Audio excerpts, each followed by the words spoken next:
Colección Mente Sana. El poder del pensamiento.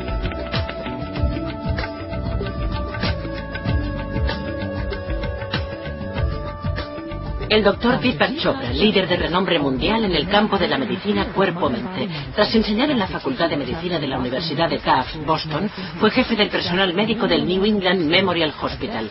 Es autor de éxito de 12 libros, entre ellos Cuerpos sin edad, Mentes sin tiempo y Curación cuántica, y el director del Instituto de Medicina Cuerpo-Mente de San Diego, California. Muchas gracias. Es un gran honor estar aquí hoy y un privilegio poder compartir estos conocimientos. También es un signo de nuestros tiempos el hecho de que estemos preparados para recibirlos. Si consideramos los últimos 10, 15 años de la revolución que hemos dado en llamar revolución de la medicina cuerpo-mente, es obvio que hemos asistido a un desarrollo secuencial de los conocimientos en esta área. Hace unos 15, 20 años nos dimos cuenta, al menos algunos profesionales de la medicina, pero muchos más que el público general, de que por medio de una serie de intervenciones era posible prevenir algunas enfermedades crónicas. Este descubrimiento marcó el inicio de la era de la medicina preventiva. Esto nos condujo a otra fase en la comprensión de la medicina cuerpo-mente, en la que no solo es posible prevenir la enfermedad mediante cambios en la actitud, la dieta y la conducta, sino que también es posible activar una respuesta curativa desde nuestro interior. El cuerpo humano ha evolucionado a lo largo de millones o cientos de millones de años para albergar una inteligencia extraordinaria, la inteligencia del cuerpo humano. Y esta inteligencia es el genio supremo que refleja la sabiduría del universo. El cuerpo humano puede considerarse una exquisita farmacia de la naturaleza. Nuestro cuerpo es capaz de fabricar medicamentos asombrosos, tranquilizantes, somníferos, inmunomoduladores y antihipertensivos. Son sustancias que el cuerpo puede sintetizar en la dosis y en el momento adecuados para el órgano que lo precise. No tienen efectos secundarios y el prospecto viene con el envase. El envase es vuestro interior. A esta era la he denominado la era de la curación cuántica. Pero de hecho esta consideración nos ha permitido avanzar un paso más. Ahora estamos empezando a comprender el potencial de la fisiología humana, gracias al cual no solo es posible prevenir una serie de enfermedades, no solo es posible activar una respuesta curativa desde el interior del organismo, sino que también es posible mantener un estado de equilibrio. Es posible mantener una interacción exquisita y armoniosa entre los elementos y las fuerzas de este sistema que llamamos cuerpo-mente durante un largo periodo de tiempo. El envejecimiento en las personas, al contrario que en los animales, no es un fenómeno fijo. Científicos y otros expertos sospechan hace tiempo que el envejecimiento humano es variable. Se acelera en condiciones de estrés. Puede ralentizarse con el enamoramiento. Pero lo que es más importante es que una serie de estudios realizados durante los últimos años revelan que el envejecimiento humano podría ser reversible. Los científicos miden el envejecimiento humano por medio de biomarcadores. Los biomarcadores son factores como la tensión arterial, la densidad ósea, la regulación de la temperatura corporal, el porcentaje de grasa en el cuerpo, la capacidad aeróbica, que es la capacidad de utilizar oxígeno, factores como la proporción de colesterol bueno, la masa y el tono musculares, el nivel de hormonas del sexo en el cuerpo humano, el umbral auditivo, la visión. Estos son algunos de los biomarcadores más usuales del envejecimiento. Y una serie de estudios realizados en los últimos años han revelado que es posible cambiar estos biomarcadores en la dirección opuesta, lo que llevaría a la extraordinaria conclusión de que lo que conocemos como edad cronológica no tiene por qué ser equivalente a la edad biológica. Hemos descubierto que una persona puede tener 25 años biológicamente, pero cronológicamente es mucho mayor. Cronológicamente tiene 50 o 60 años, pero se encuentra física y mentalmente en forma. Al medir sus biomarcadores, su edad biológica es muy inferior. Por otro lado, puede darse el caso de otra persona que es muy joven, de unos 25 años, pero que está física y emocionalmente quemada.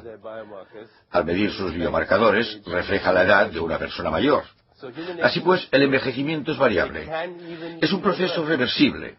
Y esta posibilidad no solo será en el cuerpo físico, o las intervenciones para darle más hacia atrás no solo se realizan en el cuerpo físico, sino también en el cuerpo emocional, del que hablaremos, y por medio de la experiencia espiritual. Una serie de estudios indican que cada una de estas intervenciones actúa de forma independiente. Algunas desde el entorno, algunas desde el propio cuerpo, algunas desde la psicología y las emociones, y otras por medio de la experiencia espiritual. Por ejemplo, hace unos años, unos científicos de la Facultad de Medicina de Tufts sometieron a un experimento a personas de entre 60 y 72 años, aunque también los había aún mayores, de más de 95 años. Iniciaron un programa de ejercicio físico que incluía un programa de entrenamiento progresivo con pesas.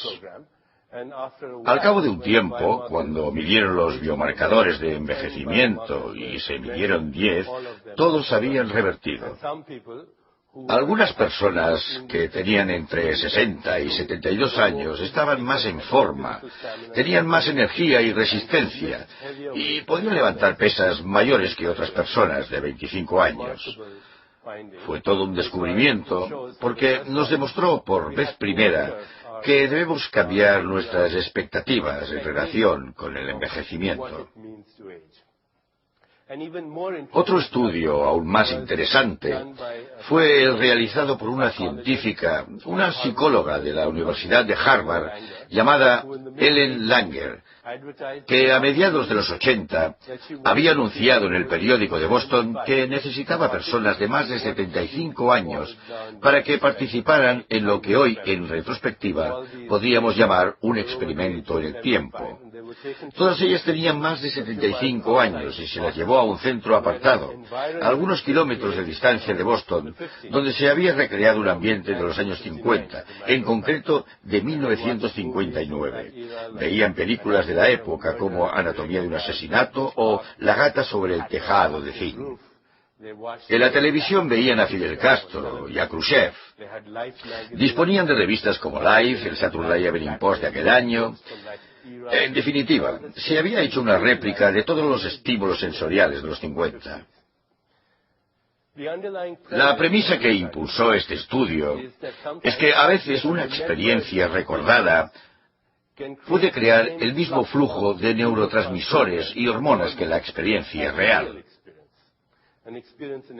Una experiencia imaginada puede generar un flujo de sustancias químicas en el organismo que reproduce la experiencia real. Por ejemplo, si ahora cerrarais los ojos e imaginarais que estáis chupando un limón, podéis intentarlo si queréis. Imaginad que estáis chupando un limón y enseguida notaréis que estáis segregando enzimas salivares. Si imaginarais que estáis corriendo tras un tren, aceleraría vuestro ritmo cardíaco. En cambio, si imaginarais que vais a dormir, lo ralentizaría. Si imaginarais, como hacían algunos yogis antiguamente en la India, y aún hoy, que tenéis carbones ardiendo en la mano, se incrementaría la temperatura de la mano. Y si al mismo tiempo imaginarais que tenéis cubitos de hielo en la otra mano, bajaría la temperatura de esa mano. Si recordáis experiencias estresantes por las que habéis pasado hace poco o incluso hace bastante, se liberará adrenalina y cortisona en el organismo. Hasta podría generarse ácido hidroclórico en el estómago y causaros acidez. Así pues, hace tiempo que se sabe que una experiencia recordada puede desencadenar el mismo flujo de neurotransmisores y la misma liberación de sustancias químicas en el organismo que una experiencia real. La doctora Langer pidió a las personas del experimento que volvieran a los años 50. ¿Y qué ocurrió? Al cabo de una semana, varios biomarcadores analizados revirtieron en gran medida, entre ellos la flexibilidad de los dedos o incluso su longitud. Revirtieron también otros biomarcadores como la audición o la visión. Y este experimento no incluía ejercicio físico, un cambio de dieta, meditación o la toma de antioxidantes, acciones de las que sabemos, por otra parte, que pueden influir en los biomarcadores del envejecimiento. Y la razón por la que hablo de estudios como este no es porque crea conveniente que nos retiremos a un lugar apartado e imaginar que vivimos en los años 50. La razón por la que hablo de estudios como este es que quiero llamar vuestra atención sobre una cuestión importante. ¿Qué es esto que llamamos realidad cotidiana? ¿Qué es la realidad cotidiana? Esta es la cuestión que quiero tratar ahora. Tal vez lo que consideramos la realidad cotidiana no es otra cosa que una hipnosis programada socialmente, una ficción inducida en la que hemos accedido a participar de forma colectiva. De vez en cuando, algunos salen de esa hipnosis de condicionamiento social y se forma un interesante y variopinto grupo de sabios, psicóticos y genios. Nuestra experiencia de la realidad cotidiana es el resultado de la interpretación de la experiencia sensorial. Así es como experimentamos el mundo, al fin y al cabo, a través de los sentidos, de lo que vemos, tocamos, saboreamos y olemos. Incluso tenemos expresiones como ver para creer. Si uno puede ver algo, lo puede tocar, tiene una textura, un color. Entonces es real. Existe. Y si uno no lo puede experimentar a través de los sentidos, entonces uno piensa, bueno, no es real, solo está en mi imaginación. Espero que para cuando acabemos hoy os haya convencido de que si podéis ver y tocar algo, probablemente sea una ilusión. No tiene una realidad intrínseca. Y en cambio, el embrión de algo que no podéis experimentar a través de los sentidos, que ni siquiera podéis imaginar, que no es conceptualizable, es más real que cualquier otra cosa que tengáis en la mente o podáis experimentar a través de los sentidos. Es abstracto, inefable, misterioso e incomprensible para mucha gente, pero experiencial. Hablaremos de ello más a fondo, porque podría ser en esencia nuestra naturaleza. La cuestión es que el mundo, aunque sea enorme y sólido, no tiene una existencia independiente de un observador. En otras palabras, el mundo físico es una respuesta del observador. Esta mesa es la respuesta de quienes la estén observando. Es la respuesta del observador, porque depende de los instrumentos que utilicéis para llevar a cabo la observación. Los instrumentos que utilizamos para observar son básicamente los receptores y el sistema nervioso. Y la forma en que utilizamos estos instrumentos y la forma en que hemos aprendido a utilizarlos nos proporciona una determinada imagen de la realidad. Y creemos que esa imagen de la realidad es la realidad, pero lo que quiero demostraros hoy es que hay una diferencia entre la realidad y nuestra percepción de la realidad. Un experimento conocido entre los científicos que estudian el campo de la cognición es el de los gatitos criados en una habitación que solo tenía rayas horizontales. Estos gatitos fueron expuestos a un determinado estímulo visual. el de las rayas horizontales. Otro grupo de gatitos fue criado en una habitación de rayas verticales. Una vez adultos, un grupo de gatos solo veía un mundo horizontal. El otro grupo solo veía un mundo vertical que no tenía nada que ver con la concepción de las cosas de estos gatos. Parece ser que no tenían las conexiones interneuronales, es decir, las conexiones entre neuronas para ver ya fuera un mundo horizontal o vertical. ¿Qué había pasado? Los gatos expuestos solo a estímulos horizontales hacían una interpretación. Su sistema nervioso hacía una interpretación. Quizá no fuera en inglés, quizá no fuera con acento indio, pero aún así se daba un proceso en la conciencia de estos gatos. Todo parece horizontal, así que todo debe de ser horizontal. De hecho, su sistema nervioso se había desarrollado de tal modo que acabó reforzando esa interpretación, por lo que al final lo que veían era su interpretación. Puedo aseguraros que la mayor parte de lo que vemos es una interpretación, y no hablo metafóricamente. Es una función de nuestros receptores y el modo en que hemos aprendido a utilizar esos receptores. Esto es válido para todos los seres vivos, no solo para los seres humanos. Una abeja, cuando ve una flor, como no percibe el mismo espectro de longitudes de onda de la luz que nosotros, pero ve la radiación ultravioleta, percibe esta radiación. Una abeja, cuando ve una flor, no ve la flor como nosotros, aunque perciba la miel a distancia. Una serpiente percibe su entorno mediante sensores infrarrojos. Un murciélago, gracias al eco de los ultrasonidos. Las ballenas y los delfines se desplazan gracias a la ecolocación y a la percepción de los campos magnéticos de la Tierra, igual que las palomas mensajeras y otras especies de aves. Los globos oculares de los camaleones pivotan sobre dos ejes distintos. No os podéis imaginar qué aspecto tendría esta habitación para un camaleón. Así que, ¿cuál es la verdadera imagen del mundo? ¿Cuál es su verdadera textura? ¿Cómo es en realidad? La respuesta es, depende de quién lo observe. ¿Qué clase de instrumentos utiliza? Depende de los instrumentos utilizados, el momento en que lleve a cabo la observación y la clase de preguntas que se haga cuando realice la observación. En esencia, es una respuesta del observador. La imagen del mundo no es su aspecto, es nuestro modo de verlo. Y nosotros hemos aprendido a verlo de determinada manera. Hasta ahora lo hemos mirado por medio de lo que yo llamo la superstición del materialismo. Según la superstición del materialismo, este es un mundo físico, y nosotros somos entidades físicas en el mundo físico. Esta es la superstición del materialismo.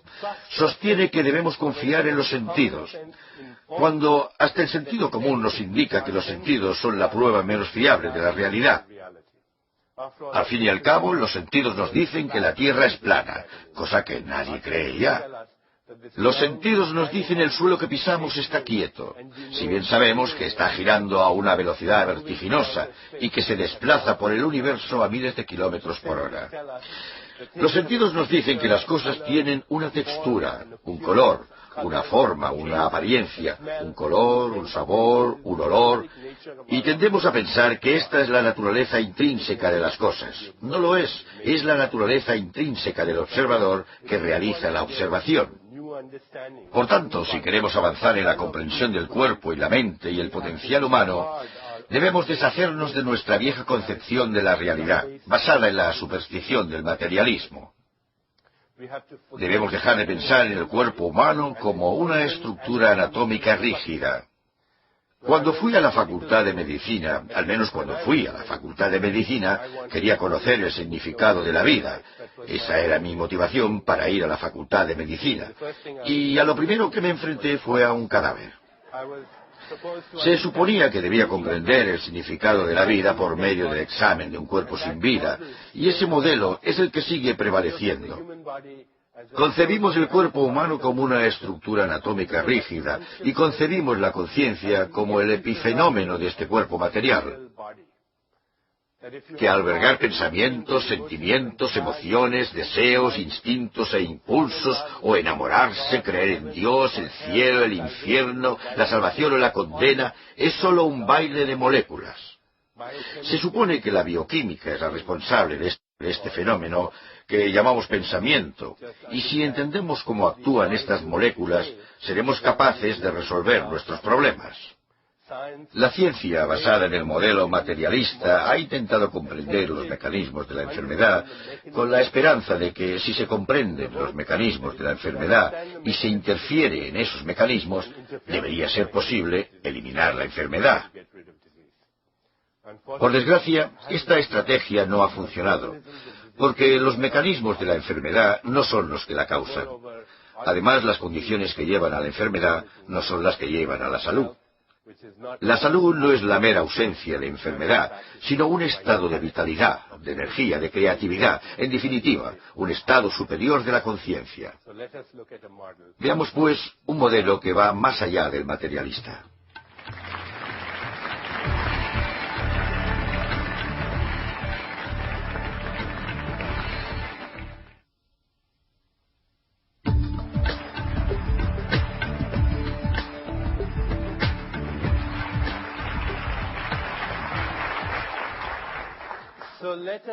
Intentemos considerar el cuerpo humano que se halla más allá de este modelo materialista.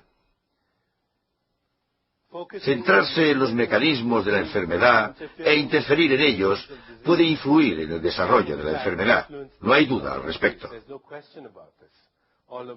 A pesar de que la medicina moderna esté basada en este eficaz modelo, se basa en la idea de que si sabemos cómo se multiplican las bacterias e interferimos en ese proceso con el antibiótico adecuado, no deberíamos volver a tener infecciones. O que si sabemos cómo se replican las células cancerosas al nivel del ADN e interferimos en ese proceso con la quimioterapia adecuada, deberíamos acabar con el cáncer.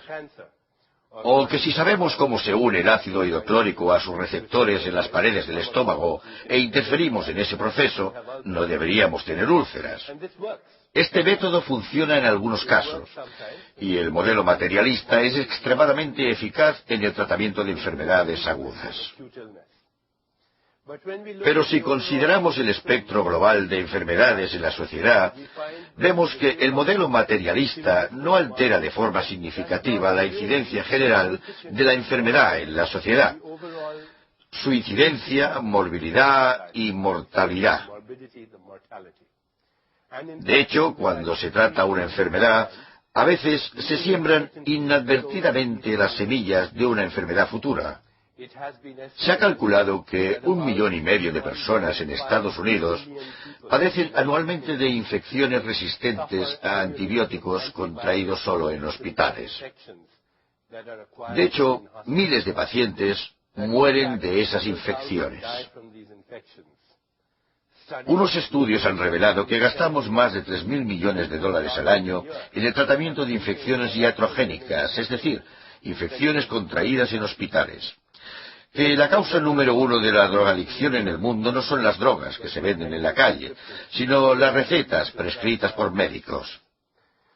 Que a pesar del hecho de que haya más investigadores del cáncer que enfermos de cáncer, la incidencia de esta enfermedad ha aumentado durante los últimos 30 años. Un médico amigo mío me comentó hace unos años que había más gente que vivía del cáncer que la que moría debido a él. Un estudio publicado hace unos años en el New England Journal of Medicine reveló que en un hospital universitario el 36% de los pacientes padecían de enfermedades iatrogénicas, es decir, enfermedades debidas a una intervención médica, enfermedades contraídas durante la hospitalización o una visita al médico. También se ha calculado que entre el 30 y el 50%, y en algunos estudios hasta el 80% de la población de Estados Unidos, Gran Bretaña y Canadá, toma un medicamento prescrito cada 24 horas. Así pues, yo opino que algo no funciona en este modelo materialista, que es muy eficaz en el tratamiento de la enfermedad aguda, pero que también nos hace creer que la solución a nuestros problemas reside en una pastilla mágica, una solución instantánea, una solución mágica que tiene efecto al instante, porque conocemos los mecanismos de la enfermedad. Como he dicho antes, los mecanismos de la enfermedad no son los condicionantes de la enfermedad, y estos, a su vez, no son los de la salud. Si queréis comprender los condicionantes de la salud, hay que plantearse una cuestión más profunda. ¿En qué consiste la vida? La vida, no sólo como se manifiesta en nuestro cuerpo y mente, sino la vida en esencia, tal como se manifiesta en todas las formas de vida. ¿En qué consiste la vida? La ciencia trata de definirla por medio de sus manifestaciones, sus mecanismos. Hace poco le pregunté a un científico amigo mío, un médico, ¿sabrías definir la vida? Y él me contestó, sí, claro, es una enfermedad de transmisión sexual incurable. Si queréis conocer el significado de la vida, creo que tenemos que indagar un poco más. El cuerpo humano es un río de inteligencia, de energía, de información, y se está renovando constantemente en cada momento de nuestra existencia. El filósofo griego Heráclito dijo, no se puede bañar uno 2 veces en el mismo río porque el agua fluye. Y del mismo modo lo hace el yo, el verdadero yo. Y ahora averiguaremos quién es el verdadero yo. El verdadero ya no puede meterse en el mismo cuerpo 2 veces, porque a cada momento de nuestra existencia se renueva con más facilidad, menos esfuerzo y más espontaneidad de lo que necesitamos para cambiarnos de ropa. Basta con considerar algunos procesos fisiológicos para comprobar la certeza de esta información. Se ha calculado que al respirar, en una sola inspiración, absorbemos 10 elevado a la 22 átomos del universo. Es una cantidad ingente de materia prima que procede de la naturaleza y acaba formando células del corazón, el cerebro, los riñones, etc. Al expirar se expelen 10 elevado a la 22 átomos que provienen de las células del organismo. Uno expele fragmentos de tejidos del corazón, los riñones y el cerebro, por lo que en teoría compartimos nuestros órganos con los demás todo el tiempo. El gran poeta americano Walt Whitman dijo, cada átomo que os pertenece también me pertenece. Cada átomo que os pertenece también me pertenece. Y no es una metáfora poética, es un hecho fisiológico. En base a cálculos matemáticos, los científicos han realizado estudios de radioisótopos y han concluido que en este momento cada uno de nosotros puede tener en su cuerpo al menos 1 millón de átomos que estuvieron en el cuerpo de Jesucristo, o Buda, o Mahatma Gandhi, o Gengis Khan, o Saddam Hussein, o cualquier otra persona que se os ocurra. Durante las últimas 3 semanas, 1.000 billones de átomos, 10 elevado a la 15, han circulado por nuestro cuerpo, que han circulado por el cuerpo de cada una de las especies de nuestro planeta. Un árbol africano, una ardilla siberiana o un campesino chino pueden ser la materia prima de nuestro cuerpo físico. Hace 3 semanas flotaba por esos otros seres. Se calcula que en menos de un año, uno renueva el 98% de los átomos del cuerpo. Por tanto, a nivel atómico, uno fabrica un nuevo hígado cada 6 meses, una nueva piel cada mes, un nuevo revestimiento del estómago cada 5 días, un nuevo esqueleto que, a pesar de ser tan duro y sólido que parece permanente, es un órgano dinámico que se renueva cada 3 meses. Y el ADN, la materia prima genética del cuerpo que almacena la información de millones de años de evolución, la materia prima fundamental, es decir, el carbono, el hidrógeno, el oxígeno, el nitrógeno, va y viene cada 6 semanas, casi como aves migratorias. Si uno piensa qué es su cuerpo físico, estaremos ante un dilema puesto que ¿a qué cuerpo nos referimos? Os doy esta conferencia con mi modelo de 1995, creo. La última vez que vine a Los Ángeles a dar esta conferencia, traje el mismo maletín, pero no el mismo cuerpo físico, porque el cuerpo físico ha reciclado la tierra, el agua y el aire. Ha reciclado el carbono, el hidrógeno, el oxígeno, el nitrógeno y otros elementos de la tabla periódica. Si vais a una ferretería, podéis comprar la materia prima por $7. El cuerpo físico es tierra, agua, aire reciclados, elementos reciclados, que van y vienen en un abrir y cerrar de ojos. Y la expresión que todos conocemos sobre el polvo, de que venimos del polvo, circulamos durante un tiempo y luego nos convertimos en polvo, es una expresión literal. Somos polvo. Estamos hechos de polvo. Me gustaría sugeriros una posible alternativa de vernos a nosotros mismos. Y esa posible alternativa sería que quizá no seamos nuestro cuerpo físico, que lo que llamamos cuerpo físico tal vez solo sea un lugar donde residan nuestros recuerdos y sueños en el presente, que confundimos el caballo con el jinete, que el verdadero yo no son estas moléculas sobre las que cabalgo. En una de sus obras, William Shakespeare utiliza esta expresión: estamos hechos de la materia de la que están hechos los sueños. Tal vez no sea una metáfora poética, tal vez sea un fenómeno fisiológico. De hecho, al analizar la bibliografía que estudia el campo cuerpo, mente, alma y espíritu, he encontrado estudios, casos y observaciones fascinantes que se derivan de este campo.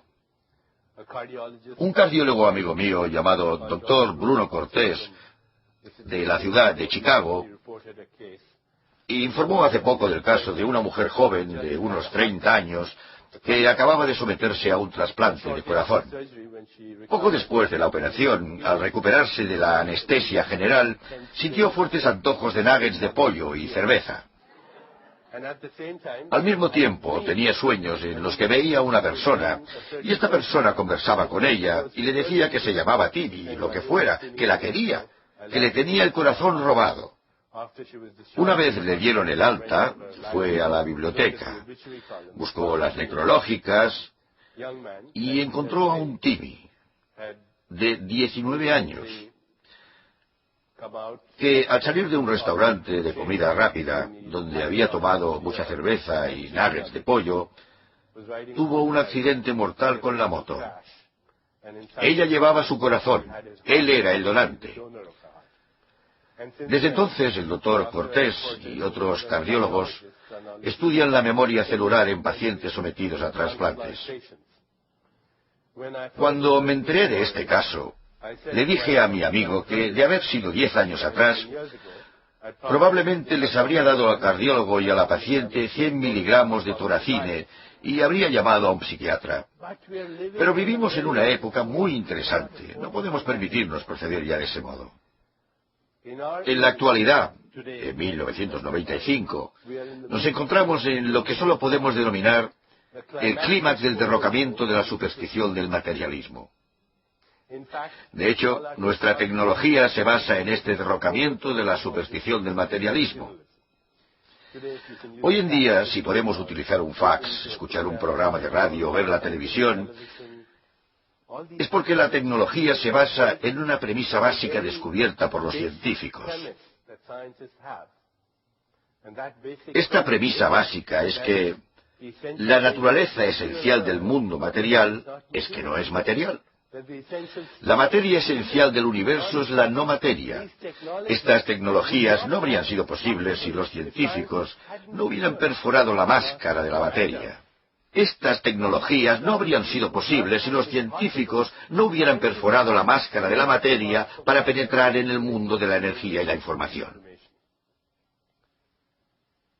La materia esencial del universo es la no materia. Lo que es interesante es que no se trata simplemente de no materia. Podría ser no materia inteligente. Si acudiéramos a un buen físico uno especializado en cuántica, podríamos preguntarle acerca de la verdadera naturaleza de los seres físicos. Él contestará que no son físicos, que el cuerpo humano está formado por átomos. Los átomos, a su vez, por partículas subatómicas que se mueven a grandes velocidades por espacios enormes. Y estas partículas subatómicas, aunque las llamemos partículas, no son entes reales. Son fluctuaciones de energía e información en un enorme vacío.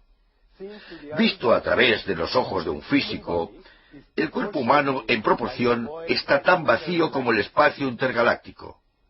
Si pudiéramos verlo tal como es realmente, veríamos un enorme espacio vacío con algunos puntos dispersos y descargas eléctricas aleatorias. Porque, en realidad, el 99,99% del cuerpo humano es, en su mayor parte, espacio vacío. Y el 0,01% que percibiríamos como material también es espacio vacío. En otras palabras, el universo está hecho de la nada. Si vamos más allá de la fachada de las moléculas, entramos en una nube subatómica. Si vamos más allá de la nube, acabaremos en un montón de nada. Entonces la pregunta es, ¿qué es esta nada de la que procedemos? ¿Qué es esta nada de la que procedemos todos? El gran poeta sufí Rumi, que vivió en el Líbano, en el Oriente Medio, hace 1000 años, dijo: girando salimos de la nada, estrellas en expansión como el polvo. Dijo: observad esos mundos que surgen girando de la nada. Este es vuestro poder. Ahí fuera, donde están las ideas del bien y el mal, hay un campo. Ahí me reuniré con vosotros. ¿En qué consiste esta nada? ¿Es solo un vacío o podría ser el viento de la creación? ¿Es posible, aunque sea de forma remota, que la naturaleza actúe exactamente del mismo modo para crear una galaxia de estrellas, o un grupo de nebulosas, o una selva tropical, o un cuerpo humano que para crear un pensamiento? ¿Os habéis preguntado qué es un pensamiento? ¿Os habéis preguntado de dónde procede? ¿Qué es un pensamiento? Me gustaría sugeriros que un pensamiento es un fenómeno cuántico. Para aquellos que no estén familiarizados con la terminología de este campo, los físicos definen un quantum como la unidad indivisible más pequeña en que se emiten o absorben las ondas de información y energía. Un quantum de luz, por ejemplo, se le conoce como fotón. Un quantum de electricidad se le conoce como electrón. Un quantum de gravedad se le llama gravitón. Es la partícula subatómica básica que mantiene unido el universo. Pero no son más que etiquetas para definir unidades de energía e información. Un pensamiento es efímero, impredecible, es invisible, por tanto es un quantum. Efímero, imprevisible, invisible. Un pensamiento también es una unidad de información y energía. Cada pensamiento que tengáis es una unidad de información y energía. Si pensáis, quiero mover los dedos de los pies, ese pensamiento tiene dos componentes. Energía, si no, los dedos no se moverían. E información, una serie de instrucciones precisas, distintas a parpadear los ojos. Los fenómenos cuánticos dan lugar a la manifestación del universo. Pero también dan lugar a la manifestación del cuerpo. Los pensamientos que son fenómenos cuánticos se transforman en fenómenos de espacio-tiempo, que llamamos materia. Y esta no es una mera hipótesis de la filosofía oriental. Tiene fundamento científico. Hace 15, 20 años que sabemos que los pensamientos tienen sustratos bioquímicos, que las emociones, los sentimientos, los deseos, los instintos, los impulsos y los recuerdos pueden transformarse en fenómenos bioquímicos. A estos mensajeros bioquímicos de nuestro interior se les identificó como neuropéptidos porque fueron hallados en el cerebro y son proteínas. Y así es como las células cerebrales se comunican entre sí por medio del lenguaje de los neuropéptidos. No obstante, después se descubrió que hay receptores para estos neuropéptidos, no solo en las células cerebrales, sino en todas las células del organismo. Cuando los científicos estudiaron las células inmunológicas, las células que nos protegen del cáncer, las infecciones, los trastornos degenerativos e incluso los estragos del tiempo, descubrieron que las células inmunológicas presentan receptores para los mismos neuropéptidos que se sintetizan en el cerebro como consecuencia de los pensamientos, los sentimientos y las emociones. En otras palabras, las células inmunológicas se enteran constantemente de nuestro diálogo interno. Alguien en nuestro interior tiene una conversación ininterrumpida consigo mismo. Dentro de un momento, analizaremos quién puede ser esta persona y dónde podría residir. Pero, por el momento, admitiremos que quien quiera que sea, nunca calla. La conversación no cesa en ningún momento. Si le preguntáramos a un buen neurobiólogo al respecto, diría que el sistema inmunológico escucha esta conversación. De hecho, este especialista diría que no hay diferencia entre el sistema inmunológico y el sistema nervioso. Afirmaría que el sistema inmunológico es un sistema nervioso en circulación. Y por si eso no fuera suficientemente intrigante e interesante, el mismo fenómeno tiene lugar en el resto de células del organismo. Si uno dice que siente un extraño presentimiento en las tripas, no está hablando metafóricamente, sino literalmente. Las tripas sintetizan las mismas sustancias que el cerebro cuando produce pensamientos, cuando fabrica pensamientos. De hecho, uno podría fiarse un poco más de sus tripas, porque las células de las tripas no han evolucionado al estadio en que dudan de sus pensamientos.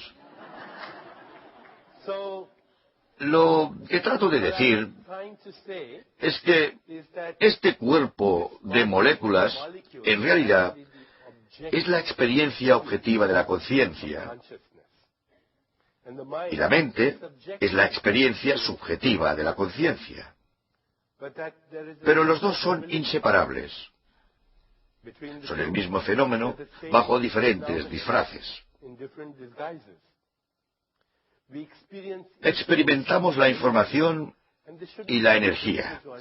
Y ello no debería ser tan difícil de entender hoy, porque vivimos en un mundo de información y energía. Hoy la tecnología es tecnología de la información.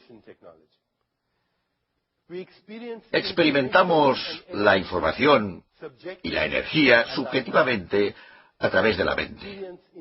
Y experimentamos la información y la energía objetivamente a través del cuerpo, pero también a través del mundo físico. El mundo físico exterior está formado por información y energía que experimentamos a través de nuestros sensores. Nuestros sensores son transductores que convierten la información y la energía en sabores, texturas, formas y colores.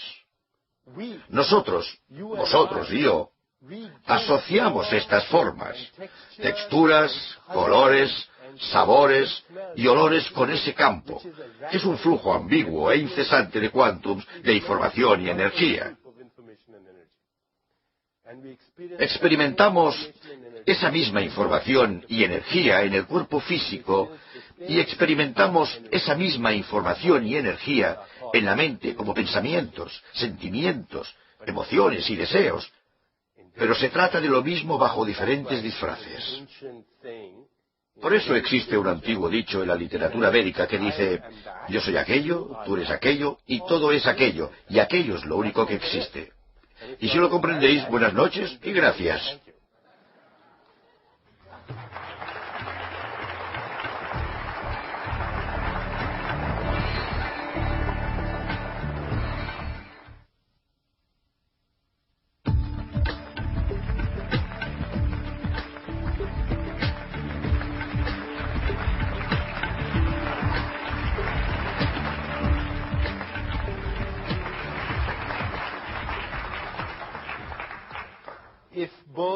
Si tanto el cuerpo como la mente son redes de energía e información de una realidad más abstracta, entonces La siguiente pregunta es, ¿en qué consiste ese campo abstracto de donde se generan la información y la energía? Volveré enseguida sobre este tema, pero ahora quiero deciros que comprender la inseparabilidad entre la mente y la materia, no solo en nuestra fisiología, sino también en la de la naturaleza, es crucial para nuestra supervivencia, no solo como especie, sino para la supervivencia del planeta. Hablo en serio. Hemos pasado por una historia evolutiva turbulenta, y cualquiera que conozca el concepto de la evolución darwiniana conocerá la noción de la supervivencia de los más adaptados. Esta expresión, referida a nuestra especie, era oportuna cuando vivíamos en tribus de cazadores y recolectores en los bosques y teníamos que defendernos de los depredadores.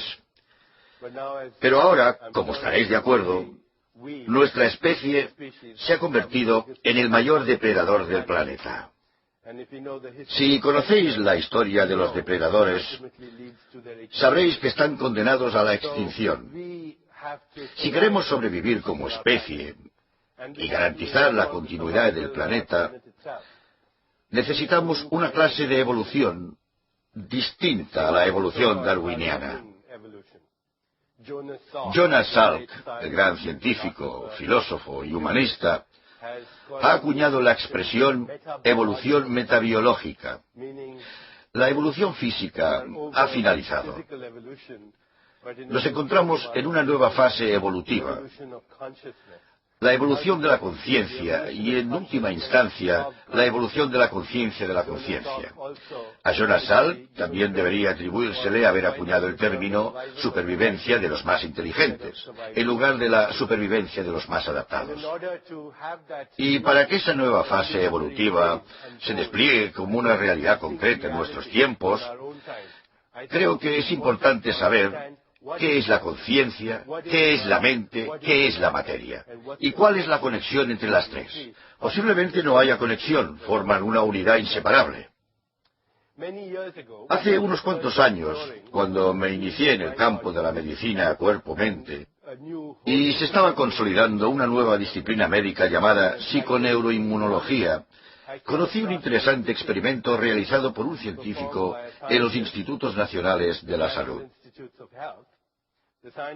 El experimento consistía en inyectar en ratones poli-IC una sustancia que estimula el sistema inmunológico, al menos en los ratones.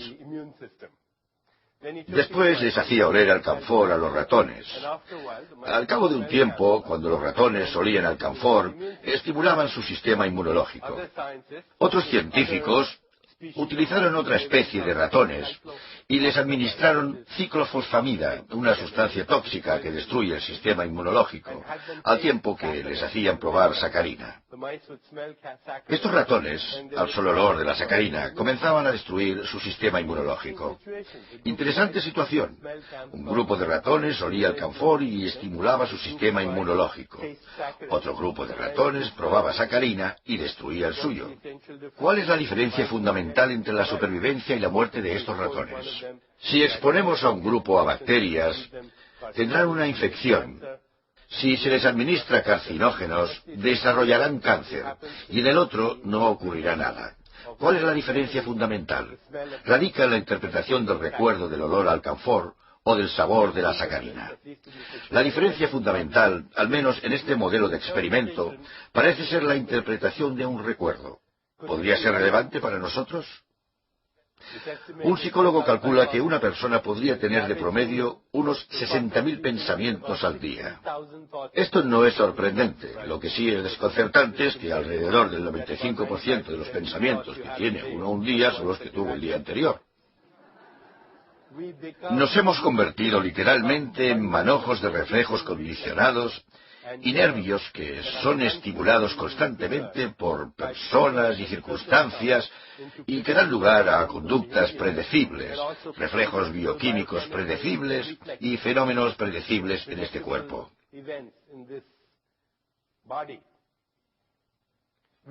Nos hemos convertido en víctimas de nuestros propios recuerdos.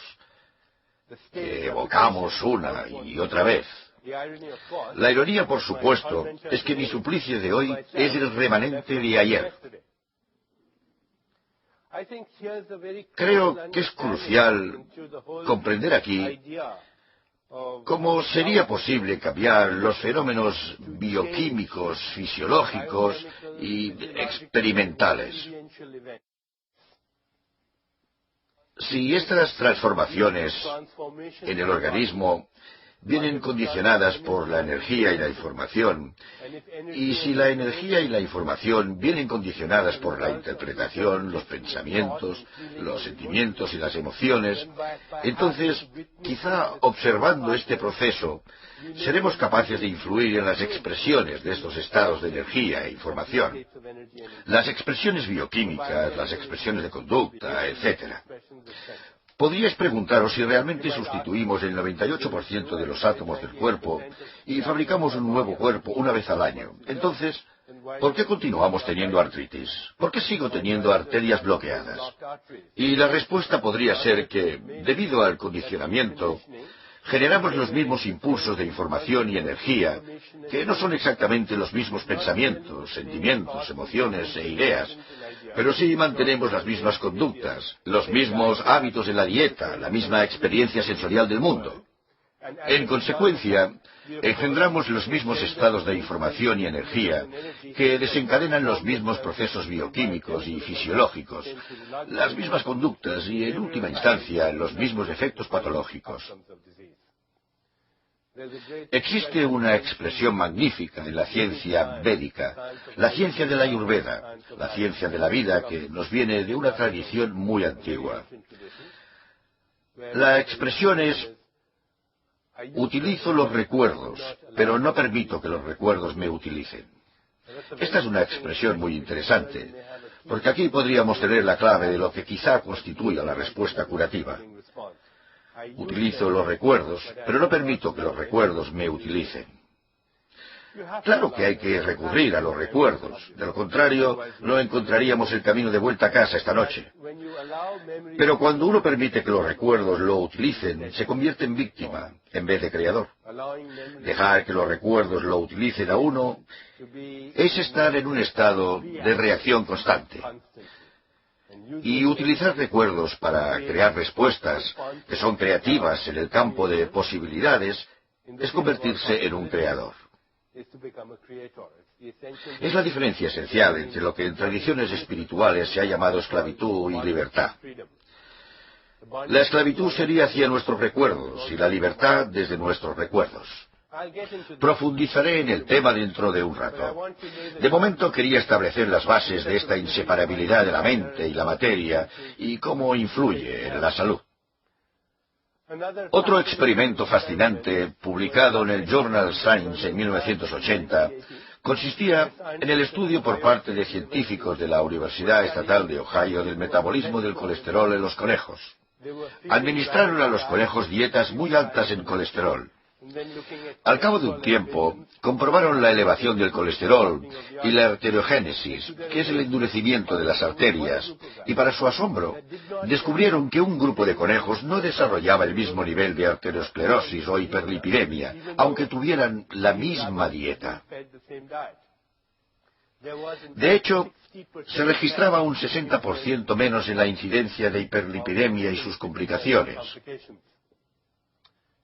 No sabían por qué se daba esa diferencia, hasta que alguien averiguó que el encargado de dar de comer a los conejos, en lugar de arrojarles la comida, les sacaba de las jaulas, les acariciaba y les abrazaba. Les susurraba cosas cariñosas al oído. Como consecuencia de esta experiencia de amor, y si nos gusta la palabra, podéis llamarlo flujo de información y energía. Como consecuencia de esta nueva experiencia, los conejos transferían el colesterol por una vía metabólica completamente diferente. Esto marcaba la diferencia entre la vida y la muerte en relación a la causa mortal número 1 de nuestra civilización, como sabréis, la enfermedad cardiovascular. Así, pues, aunque es importante lo que comemos, Parece que nuestro estado de conciencia cuando comemos influye en las vías metabólicas de los alimentos, una cuestión que la ciencia aún no ha reconocido. Desde un punto de vista puramente científico, la conciencia no desempeña ningún papel en la nutrición, y sin embargo, la conciencia podría ser uno de los determinantes cruciales del propio metabolismo de los alimentos. Leí otro estudio fascinante hace unos años en el Journal Pediatrics. Científicos e investigadores de la Facultad de Medicina de la Universidad de Miami estudiaban la capacidad de desarrollo en bebés prematuros, nacidos entre 8 y 10 semanas antes de lo previsto. Repartieron los bebés en dos grupos. En un grupo, las cunas tenían orificios a través de los cuales un investigador podía meter la mano y acariciar al bebé unas 3 veces durante aproximadamente 15 minutos.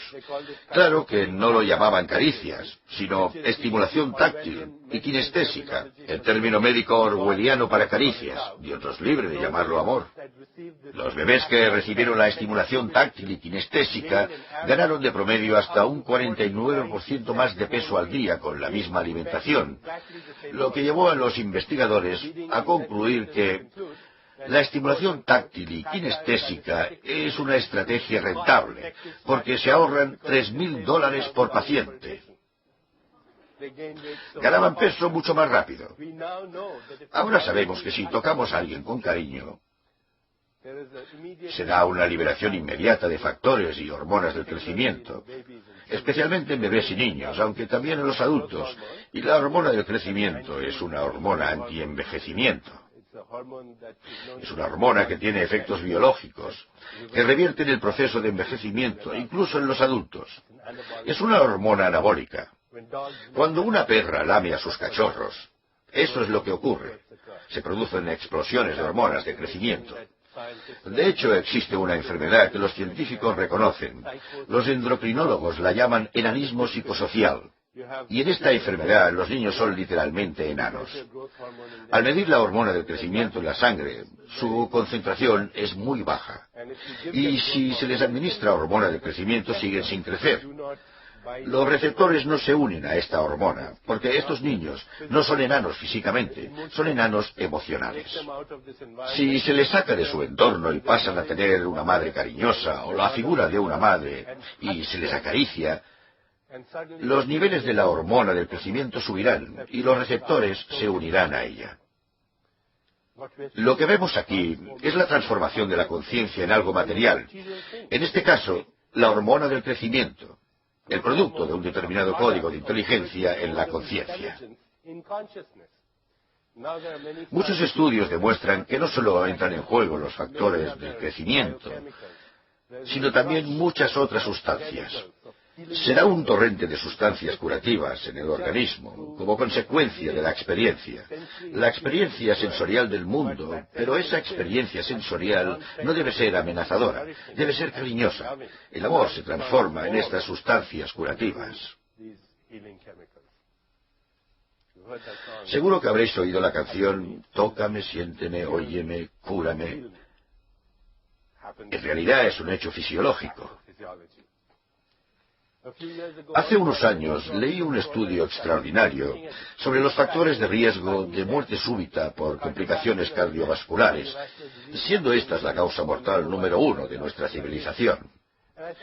Me pregunté, ¿por qué estudian los factores de riesgo de la muerte cardiovascular? Ya sabemos cuáles son: el tabaco, la hipertensión y el colesterol alto. Estadísticas recientes indican que más del 50% de los pacientes, que de hecho es la mayoría, mueren prematuramente de complicaciones cardiovasculares y no presentan ninguno de los factores de riesgo estándar. ¿Qué descubrieron? Que el desencadenante número 1 de los accidentes coronarios mortales es la insatisfacción laboral entre los que odian su trabajo. Existe un concepto muy interesante en la medicina ayurvédica. De hecho, es una ley espiritual denominada la ley del Dharma. La palabra Dharma, en sánscrito, significa propósito en la vida.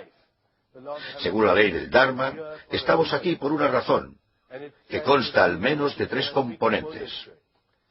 Número 1.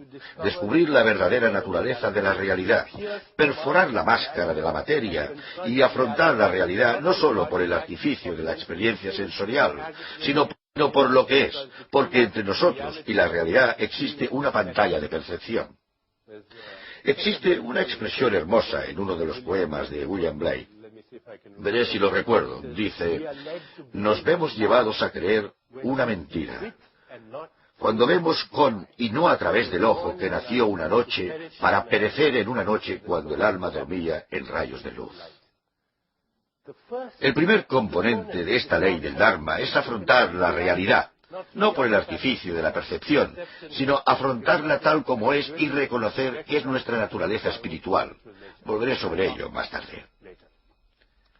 El segundo componente de la misma ley del Dharma es servir al prójimo, plantearse la pregunta: ¿cómo puedo ayudar? Y el tercero es expresar nuestro talento único, porque la ley del Dharma dice que todos tenemos un talento único y una forma única de expresar lo que nadie más tiene. Hay una cosa que uno puede hacer mejor que nadie en este planeta, y cuando la hace, pierde la noción del tiempo, pierde la conciencia del tiempo.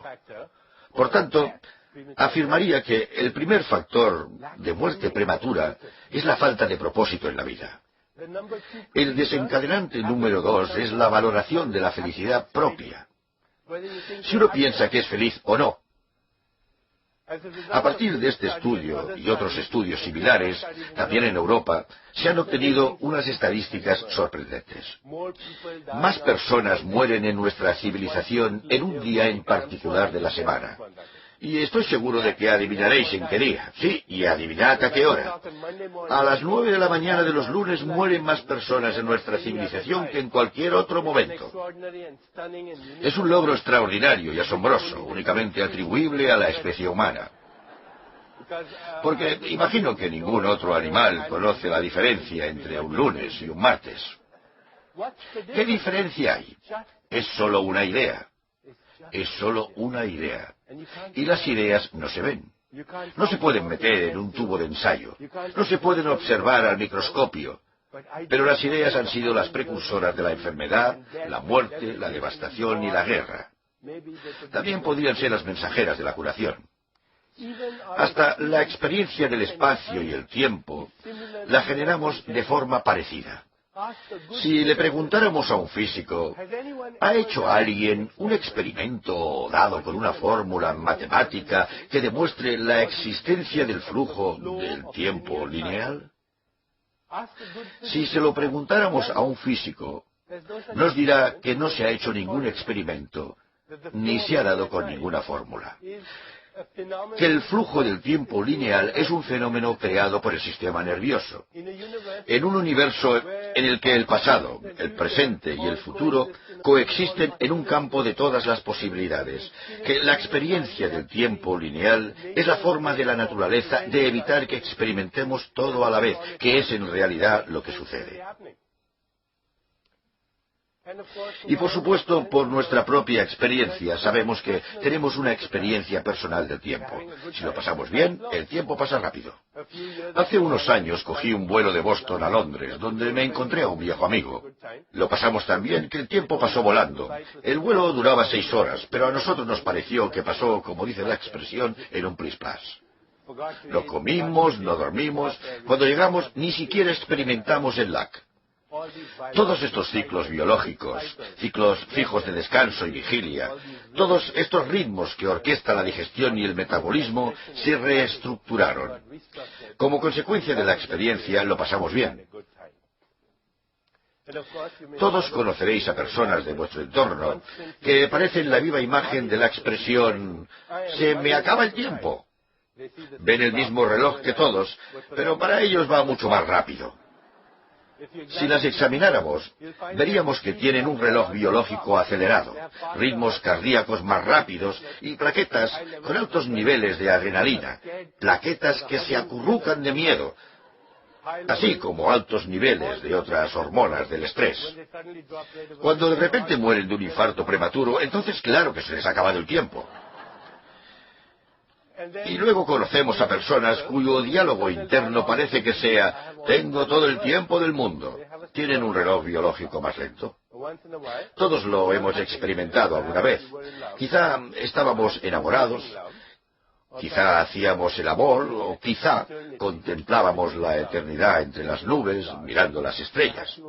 Quizá caminábamos por la playa, quizá escuchábamos música exquisita, quizá rezábamos, y de repente perdimos la noción del tiempo. Como cuando una persona dice que la belleza de una montaña es increíble, que el tiempo se quedó parado. ¿Qué es esta experiencia cuando el tiempo se para? ¿Qué es esta experiencia? Abraham Maslow, el gran psicólogo americano, dijo que es una experiencia clímax. Las antiguas tradiciones la han llamado la experiencia de la conciencia unitaria. La conciencia unitaria implica que el observador y el objeto observado se convierten en uno, se unifican en una unidad de experiencia. El espectador y el paisaje se convierten en uno, el conocedor y el objeto de conocimiento se convierten en uno. El observador y lo observado se convierten en uno. Son la misma cosa bajo diferentes disfraces. También es la experiencia del amor, pero amor no como mero sentimiento, amor como la verdad última en el corazón de la creación. El poeta indio Rabindranath Tagore dijo: la misma corriente de vida que recorre el mundo y baila a ritmos acompasados recorre mis venas día y noche. Es la misma vida que estalla de alegría a través del polvo de la tierra en forma de briznas de hierba y ráfagas tumultuosas de flores.